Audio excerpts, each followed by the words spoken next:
It's time for Friday Night Spotlight. Who is the leader of the Democrat Party? After a week of election wins, the answer should be clear, right? Wrong. According to a new poll, nobody knows. Kamala Harris taking the second spot, followed by nobody. Seems logical. Scary for Democrats, but logical. The reaction from voters is telling. A 26-year-old white woman from Arizona who voted for Kamala says, ugh, no one. A 50-year-old Harris voter from California sums it all up, quote, not sure who it is right now. That's kind of a problem. Meanwhile, Republicans look just fine. Secretary of State Marco Rubio wears many hats, but the role of president is not one he is apparently looking at for now. Politico is reporting a third person close to the White House, granted anonymity to speak candidly, said the expectation is J.D. as nominee and Rubio as VP.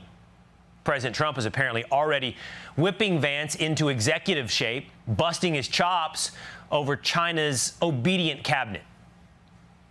I want my cabinet to behave like that. I'm demanding that I want them sitting up like that, Tim, just nice and straight. I never saw posture like that. I've never seen men so scared in their lives. They have the equivalent of a vice president. I said, are you going to answer my question? And he's like, he doesn't move. J.D. doesn't behave like that. J.D. buds into conversations. I want to have that for at least a couple of days, okay, J.D.? We'll keep you long term, but a couple of days of that would be very, very nice. Okay. He stood up straight. He stood up straight. Let's bring in our spotlight panel. It's Fox News contributor Joe Concha, Fox News anchor Julie Banderas, and editor-in-chief at The Federalist, Molly Hemingway. Joe's working on his audio, so we'll go straight to Molly. Let's talk about the Democrats first, Molly. No one. Answer, no one. Who's the leader of the party? Where are they going in the future? And the answer right now is aimlessly. I think it's clear that they do have a leader, and their leader is Donald Trump. The only organizing principle they have is hatred for Donald Trump. And so whether they want to admit it or not, I think that's who they're following. I think that's absolutely right, Molly. I think he's actually the only unifying factor in the entire country, not just for Democrats, but for Republicans as well right now as we speak. It's either hatred on one side or love and fear on the other. And I'll be curious what happens with everyone after the exit of Donald Trump. But, Julie, it looks like the succession plan is taking shape, and it looks pretty clear to be J.D. Vance.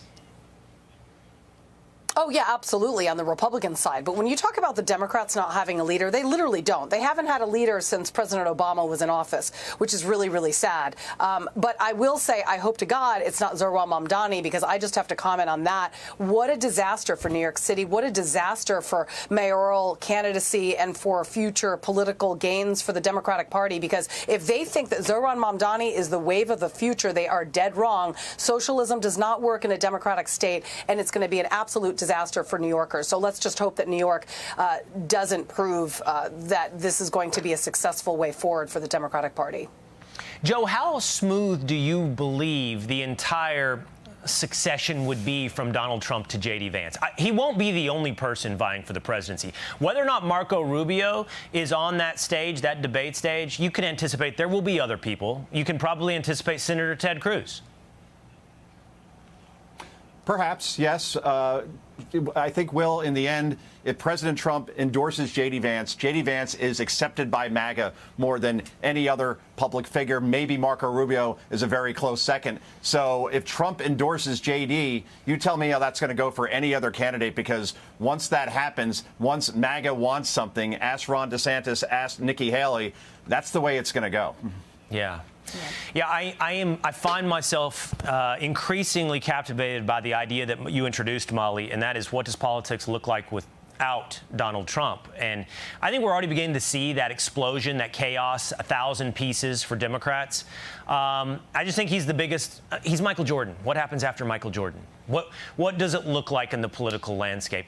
By the way, speaking of Ted Cruz, we'll go back to you on this, Molly. Jasmine Crockett has been asked about running for Senate in the state of Texas, and she said, well, I know that now's the window for John Cornyn, but she'd really been thinking about Ted Cruz. Watch.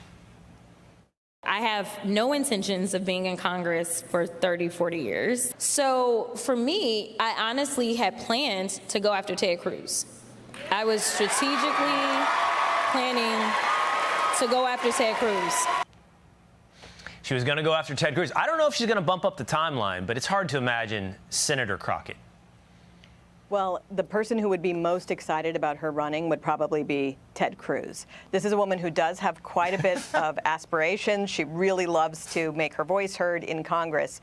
But this is not the type of voice or extremism that the Democrat Party is going to want if they think they have any chance of winning Texas statewide, which is still a little bit of a pipe dream for them. Well, and I would say, Molly, if not Ted Cruz, and I've heard this specifically, the other most excited people would be John Cornyn and Ken Paxton, who are up in this next cycle. Yeah. And I think they relish the idea of Jasmine Crockett. Why, Julie? Because of greatest hits like this. Y'all know we got Governor Hot Wheels down there. Come on now. And the only thing hot about him is that he is a hot mess, honey. Somebody slap me and wake me the up, because I'm ready to get on with it. If you could speak directly to Elon Musk, what would you say?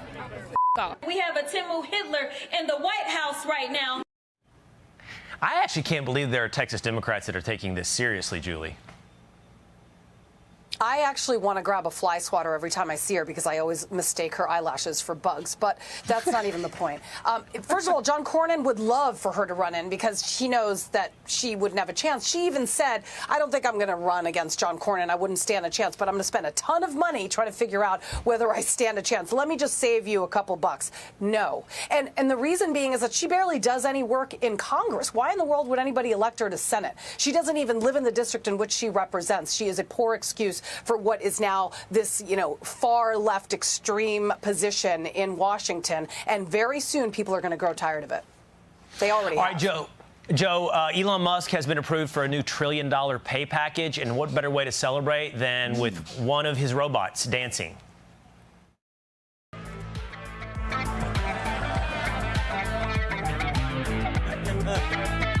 And those bots are just dancing. They have no wires. Those are actual robots. I'm terrified, Joe. I'm terrified. I'm freaked out. I'm sorry. I'm freaked out. It's not the friendly robot in Rocky IV that serves Paulie, right? So $1 trillion. Wow. I mean, imagine if you had $1 trillion, any of us here. I would open up a chain of sports bars across the country. The sports bar would be called Karma. There would be no menu. You just get what you deserve. Wouldn't that be awesome? And then Cobra Kai dojos all over the country, bigger and badder than ever. I just want to know the waitress. Who is the waitress that's deciding? I don't want to be Julie Banderas. Who is the waitress deciding what I deserve? No. Oh, that's an excellent question. I would like to actually make that decision available, for you all. I mean, she roller skates really well because they'll all be on roller skates. Yes. Julie's like, you get nothing and you like it. That's how it's going to work at that restaurant. Yeah, Joe, you're getting nothing, actually. Molly, really quickly, What are you doing with $1 trillion a year? Never flying corporate air travel ever again. Which, by the way, would be great and handy today. Thank you, the three of you, for the Friday Night Spotlight. Hey, it's Will Cain. Click here to subscribe to the Fox News channel on YouTube. It's the best way to get our latest interviews and highlights. And click to subscribe to the Will Cain podcast for full episodes right now.